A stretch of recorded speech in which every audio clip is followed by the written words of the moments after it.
to sand, Uh-huh. and we did a canter, and we came to the end of the sand, and the trail went single file. I'd want him to slow down, stop, drop his head, and go.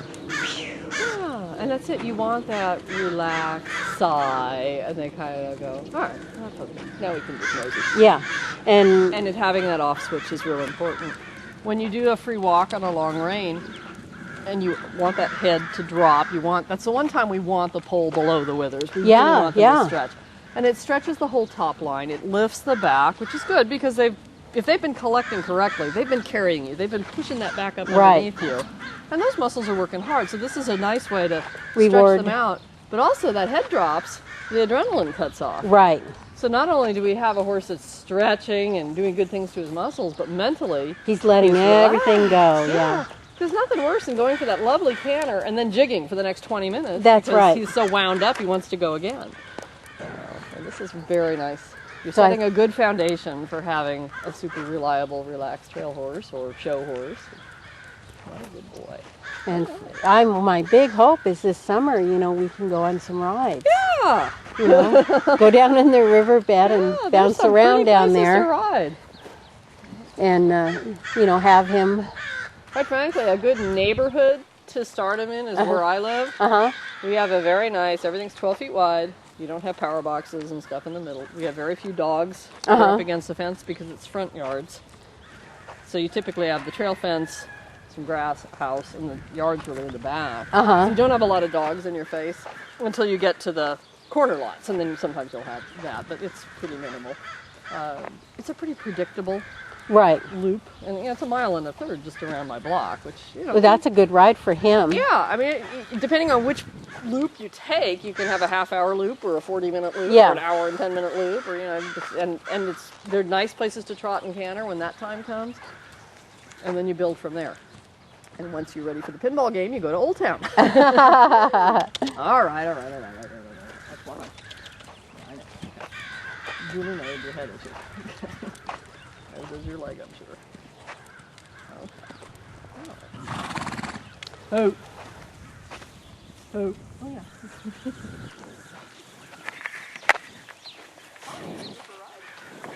Now, do you want me to tie her up or anything? If she's this quiet, I'm okay with her out there. Normally, I don't like to ride with a horse out in the room with me, but these two kind of know each other, and I'm not too worried about her. I've been messing with her. Good. And she's doing good. Good. She's getting real quiet. I'm really jealous. I think it's part of it. What I did is I left her alone. Did that feel good? You scare yourself? Well, I'm so glad he does this stuff when, all on his own. He's like this, exactly. I'm going to do it with you on their back. It's such a fun thing to sit. Oh, gosh. No way. So, attending to that, here. I'll be your best buddy for a second. My turn, I'll rub your head. Oh, is that a good spot? And there, Dan likes that too. You got to do the sides of the face. That's so noble. Such an elegant breed. She's looking like an elephant seal. Susan? I'm Susan, listen to me. Is that a hummingbird, a big one? I'm sorry, it's gone. I have no idea. It was way too big. Huh. But it was helicoptering. Oh, hovering. There we go. There is a word. Oh, not out in the daytime usually. Oh, I could just put you on your knees doing that right now, couldn't I? Yeah. All right, we get you horse. I want to bring the mounting block in and. Okay.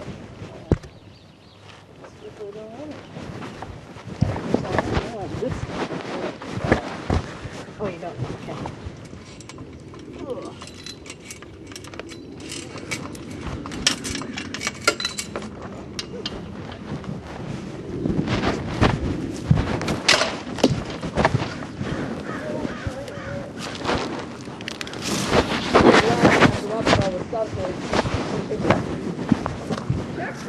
I wonder how many people do before they go out on stage. Yeah, no kidding. That's about a reliable now. I was surprised when I was looking at the tack room when we were touring the barn. I don't think there was a Wintex saddle in the group. I think everything was a leather dressage saddle there. Wow. Yeah. $100,000 for the tack. And you're in the water. Yeah, so that stuff's getting wiped down every night. It was funny to talk to some of the grooms, and then you get some of the behind-the-scenes tales, which are kind of novel. There was one Lusitano who was in timeout. Yeah. Oh, really? Ran his groom over the day before. What? You know, they have their moments. And that was the thing. There were 60 horses in the barn. We probably saw 35 of them. Oh, that's a lot of backups. Yeah, you've got a lot of backups, and you have to, because they're not going to perform every day. Right. You know, certainly not to the ability that you want. And yeah, you want them fresh, but yeah, I guess this one kind of got himself in trouble the day before. So no, he's going to spend a few days just doing schooling. Well, that's what you earned. Yeah. Oh, we have some. Remember this? Oh. I did that with him today. Good.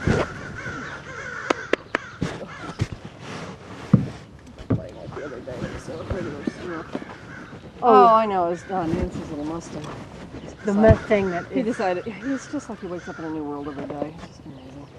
So I took him out yesterday after we did some groundwork and reminded him that being saddled isn't going to kill him. You know, under saddle, he's pretty predictable and very quick-footed. It's really nice in the canter in their backyard. You know, you just shift your weight and turns. I mean, I think he's been canted and something, but he's got nice manners under saddle.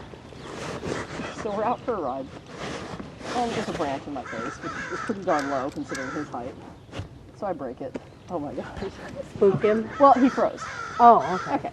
Which is kind of what he does. He either stands or he spins. Those are your two options. So I was prepared for either and was happy we got, you know, the ladder, or the former ladder.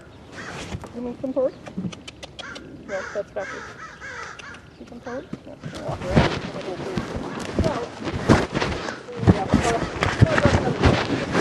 Yeah.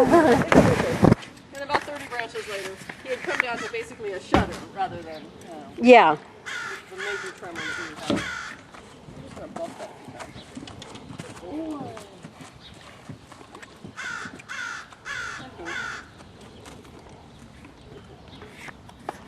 So yeah, we did that, and then I'm coming down Roundup, which is 2 blocks from home.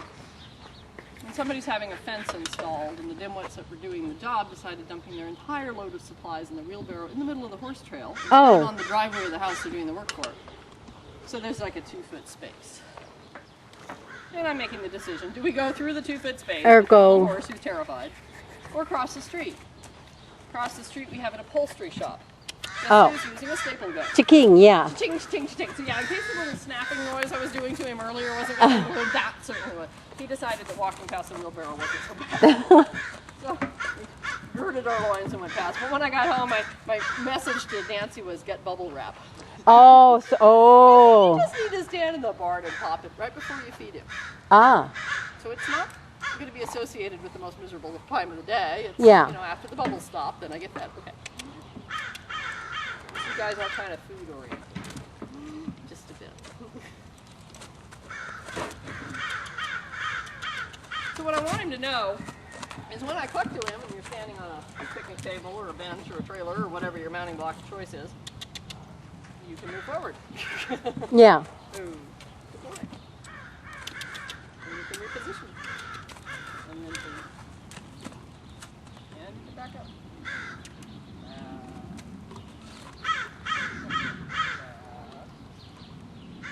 Oh, this is a good lesson I could do with him during the week. Stand there and, you know, And this drive becomes him a or- happy place. And then when we get to just stand, it's really nice.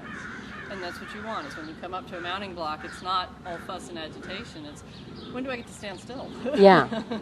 Oh, thank you. Oh, you're shedding too. It's spring. Almost. Almost. Oh, yeah. Hi. Remember me? Yeah. Hi. Come on.